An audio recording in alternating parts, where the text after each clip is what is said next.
Cinema ಸ್ಟೈಲ್ನಲ್ಲಿ lorry driver ಮೇಲೆ ಹಲ್ಲೆ ಮಾಡಲಾಗಿದೆ. ಚಲಿಸುತ್ತಿದ್ದ ಲಾರಿ ಹತ್ತಿ ಚಾಕುವಿನಿಂದ ಮಾರಣಾಂತಿಕ ದಾಳಿಯನ್ನ ಮಾಡಿರುವಂತದ್ದು. ಇದು ಬೆಳಗಾವಿ ನಗರದ ಶಂಕರಾನಂದ ಪುತ್ಥಳಿ ಬಳಿ ನಡೆದಿರುವಂತಹ ಘಟನೆ. ಅಯಾಜ್ ಶ್ರವಣೂರ ಎಂಬಾತನ ಮೇಲೆ ದಾಳಿ ಮಾಡಲಾಗಿದೆ. ಬೆಳಗಾವಿ ರುಕ್ಮಿಣಿ ನಗರದ ನಿವಾಸಿ ಅಯಾಜ್ ಶ್ರವಣೂರ ಹಲ್ಲೆಯಿಂದ ಚಾಲಕ ಅಯಾಜ್ಗೆ ಗಂಭೀರವಾದಂತಹ ಗಾಯ ಆಗಿದೆ. ಬೆಳಗಾವಿಯ ಖಾಸಗಿ ಆಸ್ಪತ್ರೆಯಲ್ಲಿ ಐಸಿಯುನಲ್ಲಿ ಅಯಾಜ್ಗೆ ಚಿಕಿತ್ಸೆಯನ್ನು ನೀಡಲಾಗ್ತಾ ಇದೆ. ಘಟನಾ ಸ್ಥಳಕ್ಕೆ ಡಿಸಿಪಿ ನಾರಾಯಣ ಬರಮನಿ ಭೇಟಿಯನ್ನು ಕೊಟ್ಟಿದ್ದಾರೆ, ಪರಿಶೀಲನೆಯನ್ನು ನಡೆಸಿದ್ದಾರೆ. ಬೆಳಗಾವಿಯ ಕ್ಯಾಂಪ್ ಪೊಲೀಸ್ ಠಾಣಾ ವ್ಯಾಪ್ತಿಯಲ್ಲಿ ಒಂದು ಘಟನೆ ನಡೆದಿರೋದು ನೋಡಿ. ಸಿನಿಮೀಯ ರೀತಿಯಲ್ಲಿ ಅಟ್ಯಾಕ್ ಮಾಡಲಾಗಿದೆ. ಹಲ್ಲೆಯಿಂದ ಇದೀಗ ಚಾಲಕ ಅಯಾಜ್ಗೆ ಗಂಭೀರವಾದಂಥ ಗಾಯ ಆಗಿರೋದು. ಸಿನಿಮೀಯ ಸ್ಟೈಲ್ನಲ್ಲಿ ಲಾರಿ ಡ್ರೈವರ್ ಮೇಲೆ ಹಲ್ಲೆಯನ್ನ ಮಾಡಿರೋದು. ಯಾವ ಕಾರಣಕ್ಕಾಗಿ, ಏನು ಎತ್ತ ಮಾಹಿತಿ ಸಿಗಬೇಕಾಗಿದೆ. ಯಾರು ಈ ರೀತಿಯಾಗಿ ಹಲ್ಲೆ ಮಾಡಿದ್ರು, ಇಂಥ ಜಿದ್ದು ಚಲಿಸ್ತಾ ಇರುವಂತ ಲಾರಿಯನ್ನ ಅಟ್ಯಾಕ್ ಮಾಡುವಂತ ಜಿದ್ದು ಯಾಕೆ, ಏನಾಯ್ತು, ಇದೆಲ್ಲದ್ರ ಬಗ್ಗೆ ಡೀಟೇಲ್ಸ್ ಸಿಗಬೇಕಾಗಿದೆ.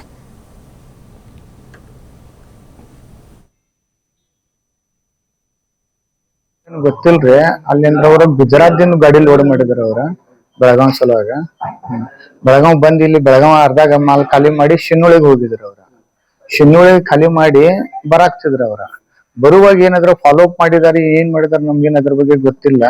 ಇಲ್ಲಿ ಎಲ್ಲಾ ಹಾದ್ಸೆ ಆದ್ ಕೂಡ್ಲೆ ಅವ್ರು ನಮ್ಗ ಆಜು ಬಾಜು ಮನುಷ್ಯ ಇರ್ತಾರ, ಅವ್ರ ಗಾಡಿ ಮ್ಯಾಗ ನಂಬರ್ ಇರ್ತಿರ್ಲ, ಆ ನಂಬರ್ ನೋಡಿ ನಮ್ಗ್ ಫೋನ್ ಹಚ್ಚಿದ್ರ ಅವ್ರ. ಆಮೇಲೆ ಹೋಗಿದ್ದೆ ಅವ್ರ ಕಡೆ. ಹೋಗಿ ನೋಡಿದ್ ಕೂಡ್ಲೆ ಅಷ್ಟ್ ಮಟ್ಟ ಪೊಲೀಸ್ ಗಿಲೀಸ್ ಎಲ್ಲಾ ಬಂದ್ ಕ್ಯಾಶ್ ಅವ್ರಿಗೆ ಹಾಸ್ಪಿಟಲ್ ತಗೊಂಡ್ ಹೋಗಿದ್ರು ನಮ್ ಡ್ರೈವರ್ಗೆ. ಸ್ಟೀಲ್ ಅಲ್ಲಿಂದ ಸ್ಟೀಲ್ ಮತ್ ಪರ್ಚೂಟ್ ಅಂತ ತಗೊಂಡ್ ಬರ್ತಾರ. ಅದ್ ಬಟ್ಟೆ ಇದು ಅದೆಲ್ಲ ಇರ್ತೈತಿ. ಈಗ ಚಾಕು ಕಲ್ಲ ಏನ ಡ್ರೈವರ್ಗ ಒಂದ್ ಕಾಲಿಗೆ ಇದೈತಿ, ಒಂದ್ 3-4 ಕಡೆ ಚುಚ್ಚಿದಾರ. ಇಲ್ಲಿ ಕಿವಿ ಕಾರಿಗೆ ಡಿಕ್ಕಿ ಹೊಡೆದ ಆರೋಪಕ್ಕೆ ಅಯಾಜ್ ಮೇಲೆ ಹಲ್ಲೆ ಅಂತ ಹೇಳಲಾಗ್ತಾ ಇದೆ. 8 ಜನರಿಂದ ಲಾರಿ ಚಾಲಕನ ಮೇಲೆ ಹಲ್ಲೆ ಮಾಡಲಾಗಿದೆ ಅನ್ನುವಂತ ಆರೋಪ. ಕಾರೊಂದಕ್ಕೆ ಹಿಂಡಲಗ ಬಳಿ ಅಯಾಜ್ ಡಿಕ್ಕಿ ಹೊಡೆದಿದ್ದಂತೆ. ಈ ಆರೋಪ ಇದಕ್ಕೆ ಕೇಳಿ ಬರ್ತಾ ಇರೋದು. ಅಪಘಾತ ಮಾಡಿ ಲಾರಿಯನ್ನ ನಿಲ್ಲಿಸಲೇ ಇಲ್ವಂತ. ನಿಲ್ಲಿಸದೇ ಬಂದಿದ್ದಕ್ಕೆ ಫಾಲೋ ಮಾಡ್ಕೊಂಡು ಬಂದು ಹಲ್ಲೆ ಮಾಡಲಾಗಿದೆ ಅಂತ. ಚಲಿಸುತ್ತಿದ್ದ ಲಾರಿ ಓವರ್ಟೇಕ್ ಮಾಡಿ ಡ್ರೈವರ್ ಮೇಲೆ ಹಲ್ಲೆ ಮಾಡಲಾಗಿದೆ. ತೊಡೆ, ಕಿವಿ, ಬೆನ್ನು, ತಲೆಗೆ ಚಾಕುವಿನಿಂದ ಇರಿದು ಹಲ್ಲೆ ಮಾಡಲಾಗಿದೆ. ಲಾರಿ ಮೇಲೂ ಕಲ್ಲು ತೂರಾಟ ನಡೆಸಿ ಗಾಜು ಒಡೆದು ಅಟ್ಟಹಾಸವನ್ನ ಮೆರೆಯಲಾಗಿದೆ ಅನ್ನೋದು ಗೊತ್ತಾಗ್ತಾ ಇದೆ. ಈತ ಏನೋ ಹಿಂದೆ ಕಾರ್ಗೆ ಡಿಕ್ಕಿ ಹೊಡೆದು ನಿಲ್ಲಿಸ್ತೇನೆ ಹಾಗೆ ಬಂದಿದ್ದಾನಂತೆ. ಆ ಕಾರಣಕ್ಕಾಗಿ ಜಿದ್ದಿಗೆ ಬಿದ್ದು ಫಾಲೋ ಮಾಡ್ಕೊಂಡು ಬಂದು ಚಲಿಸುತ್ತಿದ್ದ ಲಾರಿಯಲ್ಲಿ ಓವರ್ಟೇಕ್ ಮಾಡೋದಕ್ಕೆ ಅಂತ ಬಂದು ಆ ನಂತರ ಅಟ್ಯಾಕ್ ಮಾಡಿರುವಂಥ ಘಟನೆ ಇದು ಅಂತ ಹೇಳಲಾಗ್ತಾ ಇದೆ. ತನಿಖೆಯ ನಂತರ ಸಂಪೂರ್ಣವಾದಂಥ ಮಾಹಿತಿ ಸಿಗಲಿದೆ ಏನೇನಾಗಿದೆ ಅಂತ. ಸದ್ಯ ಈತನಿಗೆ ಐಸಿಯುನಲ್ಲಿ ಟ್ರೀಟ್ಮೆಂಟನ್ನು ನೀಡ್ತಾ ಇದ್ರು ಅನ್ನೋದ್ರ ಬಗ್ಗೆ ಮಾಹಿತಿ ಸಿಗ್ತಾ ಇದೆ. ಸದ್ಯ ಈತನ ಪರಿಸ್ಥಿತಿ ಏನು ಗೆತ್ತಾ ಇದೆ ಎಲ್ಲದ್ರ ಬಗ್ಗೆ ಅಪ್ಡೇಟ್ ಸಿಗಬೇಕಾಗಿದೆ. ತೊಡೆ, ಕಾಲು, ಹಾಗೇನೆ ತಲೆ ಎಲ್ಲ ಕಡೆಯಲ್ಲೂ ಕೂಡ ಗಂಭೀರವಾದಂಥ ಗಾಯಗಳಾಗಿ ಮಾಹಿತಿ ನೀಡ್ತಾರೆ ನಮ್ಮ ಪ್ರತಿನಿಧಿ ಶ್ರೀಧರ್. ಈ ಘಟನೆಯ ಹಿನ್ನೆಲೆ ಸದ್ಯ ಆತನ ಪರಿಸ್ಥಿತಿ ಯಾವ ರೀತಿಯಾಗಿದೆ? ಸಿನಿಮಾ ಸ್ಥಳದಲ್ಲಿ ಏನು ಲಾರಿ ಡ್ರೈವರ್ ಮೇಲೆ ಒಂದು ಮಾರಣಾಂತಿಕ ಹಲ್ಲೆ ನಡೆದಿರ್ತಕ್ಕಂಥದ್ದು. ಏನು ಹೋಗುತ್ತಿದ್ದ ಲಾರಿಯ ಚಾಲಕನನ್ನ ಏನು ಅಡ್ಡಗಟ್ಟ ತಡವಿ ಆತನ ಮೇಲೆ 3 ಬಾರಿ ಚಾಕುವಿನಿಂದ ಹಲ್ಲೆ ಮಾಡಿದ್ದಾರೆ. ಇದು ಏನು ಬೆಳಗಾವಿ ನಗರದ ಕ್ಲಬ್ ರಸ್ತೆಯಲ್ಲಿ ಇರ್ತಕ್ಕಂಥ ಒಂದು ಶಂಕರಾನಂದ ಪುತ್ಥಳಿ ಬಳಿ ಒಂದು ಘಟನೆ ನಡೆದಿದೆ. ಅಂದ್ರೆ ಬೆಳಗಾವಿಯ ರುಕ್ಮಿಣಿ ನಗರದ ನಿವಾಸಿಯಾಗಿರ್ತಕ್ಕಂಥ ಅಯಾಜ್ ಶ್ರವಣೂರ್ ಎಂಬಾತನ ಮೇಲೆ ಒಂದು ಹಲ್ಲೆ ಆಗಿರ್ತಕ್ಕಂಥದ್ದು. ಏನು ಬೈಕ್ ಮೇಲೆ ಬಂದಂತ 8 ಜನರು ಏನಿದ್ದಾರೆ ಈ ಒಂದು ಡ್ರೈವರ್ ಮೇಲೆ ಮಾರಣಾಂತಿಕ ಹಲ್ಲೆ ನಡೆಸಿದ್ದಾರೆ. ಚಾಕುವಿಂದ ಚುಚ್ಚಿ ಆತನ ಕೊಲೆ ಮಾಡೋದಕ್ಕೆ ಯತ್ನ ಮಾಡಿರ್ತಕ್ಕಂಥದ್ದು.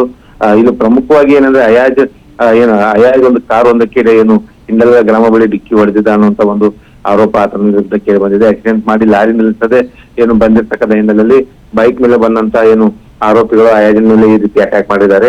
ಜೊತೆಗೆ ಏನು ಚಲಿಸುತ್ತಿದ್ದ ಏನು ಲಾರಿ ಮೇಲೆ ಕಲ್ಲು ಕೂಡ ತೂರಾಟ ಮಾಡಿರ್ತಕ್ಕಂಥದ್ದು. ಸದ್ಯ ಈಗ ಅಯಾಜನ್ನ ಖಾಸಗಿ ಆಸ್ಪತ್ರೆಯಲ್ಲಿ ದಾಖಲಿಸಿ ಚಿಕಿತ್ಸೆ ಕೂಡ ಕೊಡಲಾಗ್ತದೆ. ಆತನ ತೊಡೆ, ಕಿವಿ ಮತ್ತು ಬೆನ್ನು ಮತ್ತು ತಲೆಗೆ ಚಾಕುವಿನಿಂದ ಎದ್ದಿರ್ತಕ್ಕಂಥ ಹಿನ್ನೆಲೆ ಆತನಿಗೆ ಪೆಟ್ಟಾಗಿರ್ತಕ್ಕಂಥದ್ದು. ಜೊತೆಗೆ ಏನು ಈ ಒಂದು ಅಯಾಜಿನ ಮೇಲೆ ಅಟ್ಯಾಕ್ ಮಾಡಿದಂತ ಆರೋಪಿಗಳು ಯಾರು ಅನ್ನೋದು ಕೂಡ ಮಾಹಿತಿ ಇನ್ನೂ ಪತ್ತೆಯಾಗಿಲ್ಲ. ಆದ್ರೆ ಈಗಾಗಲೇ ಸ್ಥಳಕ್ಕೆ ಡಿಸಿಪಿ ನಾರಾಯಣ ಬರ್ಮನಿ ನೇತೃತ್ವದ ಭೇಟಿ ಕೊಟ್ಟು ಪರಿಶೀಲನೆ ಕೂಡ ನಡೆಸಿರ್ತಕ್ಕಂಥದ್ದು. ಬೆಳಗಾವಿ ಕ್ಯಾಂಪ್ ಪೊಲೀಸ್ ಠಾಣೆ ವ್ಯಾಪ್ತಿಯಲ್ಲಿ ಈಗಾಗಲೇ ಪ್ರಕರಣ ಕೂಡ ದಾಖಲಾಗಿದೆ.